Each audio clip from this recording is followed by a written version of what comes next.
నజరేయుడైన యేసు నామమున మీ అందరికీ నా వందనాలు. ఆశీర్వాదకరమైన జీవితం కావాలి అని ప్రతి ఒక్కరు కూడా ఆశపడుతూ ఉంటారు. నిజమే కదా? ఆశీర్వాదకరమైన జీవితం కావాలి. దేవుని యొక్క ప్లాన్ ఏంటో తెలుసా? దేవుని యొక్క ఆశ ఏంటో తెలుసా?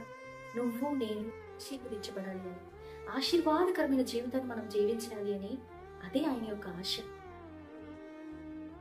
God desires to bless you. నిజమండి. అయితే ఎలా ఆశీర్వాదకరమైన జీవితాన్ని పొందుకోవాలి? ముందుగా ఆశీర్వాదకరమైన జీవితం అని అంటే ఒక్కొక్కరికి ఒక్కొక్క తలంపులు ఉంటాయి. కొంతమందికి నాకు ఒక మంచి ఫ్యామిలీ లైఫ్ ఉండాలి అని, కొంతమందికి నాకు ఫైనాన్షియల్గా హ్యాపీగా ఉండాలి అని, కొంతమందికి నాకు మంచి ఆరోగ్యం ఉండాలి. మంచి ఆరోగ్యం ఉంటే నా జీవితం ఆశీర్వాదకరమైన జీవితం అని నేను తలుస్తాను. మంచి కుటుంబ జీవితం నాకు ఉంటే నాకు ఆశీర్వాదకరమైన జీవితాన్ని దేవుడిచ్చాడని ఆయన స్తుతిస్తాను. నేను ఆర్థికంగా సెటిల్ అయితే ఆశీర్వాదకరమైన జీవితాన్ని నేను జీవిస్తున్నట్లు. ఒక్కొక్కరి తలంపులు ఒక్కొక్క రకంగా ఉంటాయండి. అయితే మీ తలంపులు ఏమైనప్పటికీ దేవుని యొక్క ఉద్దేశము నువ్వు ఆశీర్వదించబడాలి. దేవుని యొక్క ఉద్దేశము నువ్వు ఆశీర్వాదకరమైన జీవితాన్ని జీవించాలి. దేవుని యొక్క ఉద్దేశము నువ్వు వర్షంలో నడవాలి అని. అయితే చాలా మంది ఈ ఆశీర్వాదం వెనుక పరిగెడుతూనే ఉంటారు, కానీ తమ జీవితంలో ఆశీర్వాదాన్ని చూడలేని వారిగా మిగిలిపోతూ ఉన్నారు. కారణం ఏంటి? ఆశీర్వాదకరమైన జీవితాన్ని జీవించాలి అంటే ఏం చేయాలి?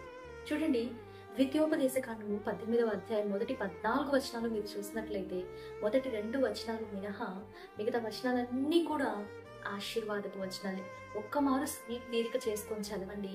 ఆ యొక్క 12 వచనాలు నీ జీవితంలో నెరవేరాలి అని దేవుడు ఎంతగానో ఆశపడుతున్నాడండి. అయితే ఎలా? ఈ ఆశీర్వాదకరమైన జీవితాన్ని పొందుకోవడం ఎలా అని అంటారా? చాలా సింపుల్ అనండి. ఏంటి? దేవుని వాక్యాన్ని చదవడం మాత్రమే కాదు, దేవుని యొక్క వాక్యాన్ని వినడం మాత్రమే కాదు, దేవుని యొక్క వాక్యాన్ని కార్యాచరణలో చూపించాలి. అంటే you have to act on the word of God. అంటే దేవుని యొక్క వాక్య ప్రకారమైన జీవితాన్ని నువ్వు జీవించావా? ఆశీర్వాదకరమైన జీవితం నీ సొంతం. ఇది నిజం. ఎందుకంటే దేవుడికి మన మామూలుగా ఈ లోకరీత్యా చూసుకుంటే తల్లిదండ్రులకి తన మాట వినే పిల్లలంటే కొంత ఇష్టం ఉంటుంది కదండి. వాళ్ళు ఏం అడిగినా ఇచ్చేందుకు సిద్ధంగా ఉంటారు. అవునా కదా? నిజమే కదా? ఈ బిడ్డ నేను చెప్పిన ప్రతి మాట వింటాడు. నేను చేయొద్దన్న మాట పని ఏది చెయ్యడు.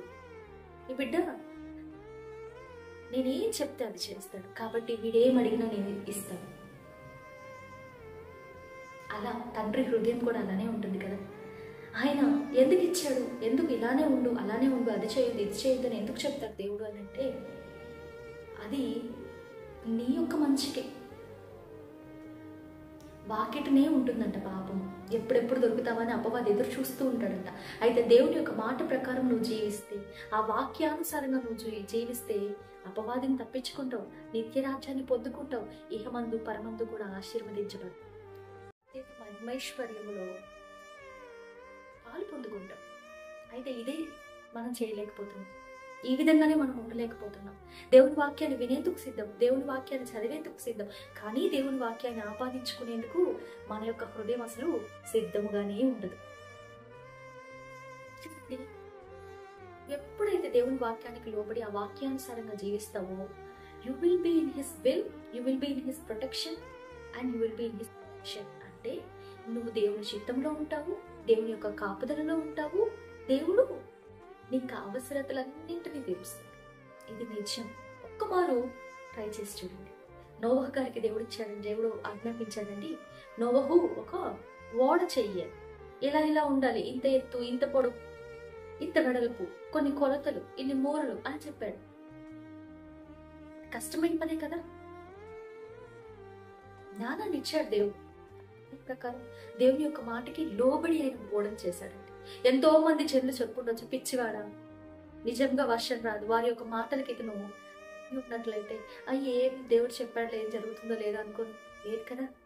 దేవుని యొక్క మాట ఏం చెప్పాడు ఆ మాట ప్రకారం చేశాడండి అతను. దానివల్ల దేవుని చిత్తంలో నిలబడగలిగాడు, దేవుని యొక్క ప్రొటెక్షన్ పొందుకోగలిగాడు, దేవుని యొక్క ప్రొవిజన్ పొందుకోగలిగాడు. తర్వాత దేవుడు మొత్తం ఆశీర్వదించాడు. నిజమే కదా? మరి ఇలాగా ఉండేందుకు సిద్ధమా? ఒకమారు ఆదికాండం 17వ అధ్యాయం మొదటి మీరు చూసినట్లయితే అబ్రాము అంటే ఇంకా పేరు మార్చబడలేదు అబ్రహాం గారికి. దేవుడు చెప్తున్నాడు, అబ్రాము నా సన్నిధిలో నిందారహితుడివై ఉన్నాడు, ఇప్పుడు నేను నీతో ఒక నిబంధన చేస్తానయ్యా అన్నాడు. అబ్రామ్ అంటే వెంటనే సాగిలు పడ్డాడంట, సరే అయ్యా అని చెప్పి. ఎప్పుడైతే అబ్రామ్ వెంటనే ఒప్పుకున్నాడు, ఇప్పుడు దేవుడు చెప్తున్నాడు, నేను నీతో నిబంధనని స్థిరపరుస్తున్నాను, నిన్ను జనములకు తండ్రిగా చేస్తాను, నీ సంతానముతో కూడా నాకు నా యొక్క నిబంధన నిత్య నిబంధనగా నేను స్థిరపరిచి ఉన్నాను. ఎంతగా దేవుడు అబ్రహాంను ఆశీర్వదించాడు కదా. కొత్త పేరు ఇచ్చాడు దేవుడు. నువ్వు ఇక అబ్రహాము అని పిలువబడవు, అబ్రహాంగా మారుస్తావు. నువ్వు కూడా దేవుని యొక్క సన్నిధిలో నిందారహితుడుగా నడిస్తే ఆయన యొక్క నిబంధన ఏదై ఉందో ఆ నిబంధన దేవుడు నీతో స్థిరపరుస్తాడు. ఇది నాన్న స్థిరపరచి నేను నడిపిస్తాడు, నిన్ను ఆశీర్వదిస్తాడు. హనోకు ఏ విధంగా దేవునితో నడిచి దేవునితో వెళ్ళిపోయాడో ఆ విధంగా చూడండి. అందరూ అంటారు కుటుంబ జీవితం అనేది చాలా కష్టం అండి. కుటుంబంలో భర్తను చూసుకోవాలి, పిల్లల్ని చూసుకోవాలి, లేదా భార్యను చూసుకోవాలి, రకరకాల బాధ్యతలు ఉన్నాయి. ఇవన్నీ బాధ్యతలు మోస్తూ దేవుడితో నడవడం అంటే చాలా కష్టం. నాకున్న సమయం చాలా తక్కువ అంటారు. హనోకు గారు కుటుంబ జీవితాన్ని జీవించిన వ్యక్తే కదా. ఈజ్ అ ఫ్యామిలీ మ్యాన్ కదా. అయినప్పటికీ ఆయన దేవుడితో నడుస్తూ ఉన్నాడంట. నడుస్తూ నడుస్తూ నడుస్తూ నడుస్తూ దేవుడు వచ్చి ఆయన తీసుకుని వెళ్ళిపోయాడంట.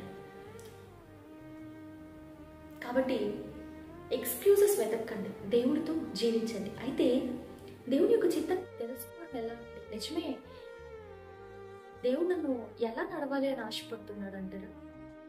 ఎలా తెలుస్తుందండి? ముందుగా మీ యొక్క హృదయాన్ని వాక్యంతో నింపుకోవాలండి. కేవలం చదవడం కాదు, మీరు వాక్యాన్ని చదివి ఆ వాక్యాన్ని మీకు ఒక హృదయంలో మీరు దాచుకున్నప్పుడు ఏమవుతుందనంటే, వాక్యము ఎప్పుడైతే మీకు చాలా ఫెమిలియర్ అవుతుందో దేవుని యొక్క స్వరము కూడా మీకు ఫెమిలియర్ అవుతుంది. ఇప్పుడు నేను ఒక టీచర్ అనుకోండి, నా స్టూడెంట్కి నా వాయిస్ ఎలా తెలుస్తుంది? ప్రతి నేను తీసుకుంటున్న క్లాసెస్కి అతను అటెండ్ అయ్యి అతను నా మాటలు వింటూ ఉంటే అతనికి నా యొక్క స్వరం అనేది పరిచయం అవుతుంది కదా. దేవుడే మాట్లాడుతున్నాడా లేకపోతే ఇంకెవరు మాట్లాడుతున్నారా అంటారు కొంతమంది. ఎలా తెలుస్తుంది? ఫస్ట్ మీరు దేవుని యొక్క స్టూడెంట్ అవ్వండి, విశ్వాసిగా ఆగిపోకండి, శిష్యునిగా మారండి. ప్రతిదినము వాక్యాన్ని చదవండి. వాక్యం ద్వారా దేవుడు మీతో మాట్లాడతాడు. రెండవదిగా వాక్యము మనకి భయభక్తులను ఇస్తుంది, జ్ఞానాన్ని ఇస్తుంది.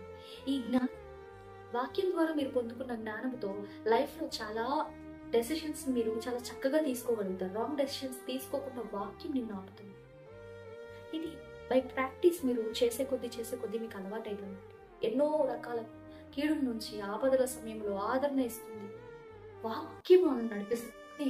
కీర్తనకారుడు చెప్తాడు, వాక్యం నా పాదములకు దీపమైంది. దీపం ఉంటేనే చీకట్లో మనం నడవగలుగుతాం. లోకమంతా చీకటిగా ఉందండి, మనుషులంతా నమ్మలేని వారే. నీకు వాక్యం ఎంతో అవసరమైంది కాబట్టి వాక్యాన్ని ముందుగా నింపుకోండి. రెండవదిగా దేవునితో ఏకాంత సమయాన్ని గడిపేందుకు ఇష్టపడండి. అంటే ప్రార్థనలు రహస్యంగా. దేవుడు చెప్తాడు మత్తయి సువార్త 6వ అధ్యాయం, నువ్వు ఇంకా రూమ్కి వెళ్ళి తలుపేసుకొని రహస్యంగా ప్రార్థించు, రహస్యంగా చూస్తున్న తండ్రి నీకు ప్రతిఫలం ఇస్తాడు. ప్రార్థించండి, ప్రార్థించండి, ప్రార్థించండి. ప్రార్థనలో పోరాడండి. దేవుని యొక్క స్వరాన్ని వినాలని చాలా మందికి ఆశ ఉంటుంది. కానీ దేవుడు ద్వారా ఆయన రాపించిన ఆ యొక్క ప్రేమ లేక అయినా మన యొక్క పరిశుద్ధ గ్రంథాన్ని చదివేందుకు ఇంట్రెస్ట్ ఉండదు. అలా ఉండకండి. మూడవది, మన యొక్క హృదయం నుంచి ఆత్మదేవుడు మనల్ని పురికొల్పుతూ ఉంటాడండి. ఇది చేయి, ఇది చేయి, ఇది చేయి, చిన్న చిన్న ప్రాంప్టింగ్స్ ఇస్తూ వాటిని చేసే ముందు వాక్యానుసారంగా ఉందా లేదా అనేది గమనించండి. ఎందుకనంటే అపవాది స్త్రీతో ఎలా మాట్లాడాడు? వాక్యం ద్వారానే కదా, ఇది నిజమేనా అన్నాడు.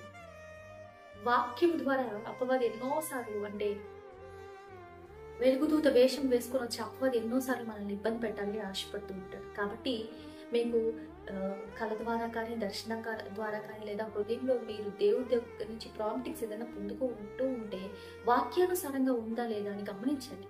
తర్వాత దేవుడు ఏదైతే చిన్న చిన్నగా చెప్తూ వస్తాడో వాటిని చేయండి. దాని ద్వారా మీకు దేవుడు ఏది చేయమంటున్నాడు మీ జీవితం అనేది తెలియపరచబడుతుంది. కాబట్టి ఆశీర్వాదకరమైన జీవితాన్ని మీరు పొందుకోగలరు దేవుని వాక్యానుసారంగా జీవించినప్పుడు. దేవుడి వాక్యాన్ని దీవించుగాక. Praise the lord.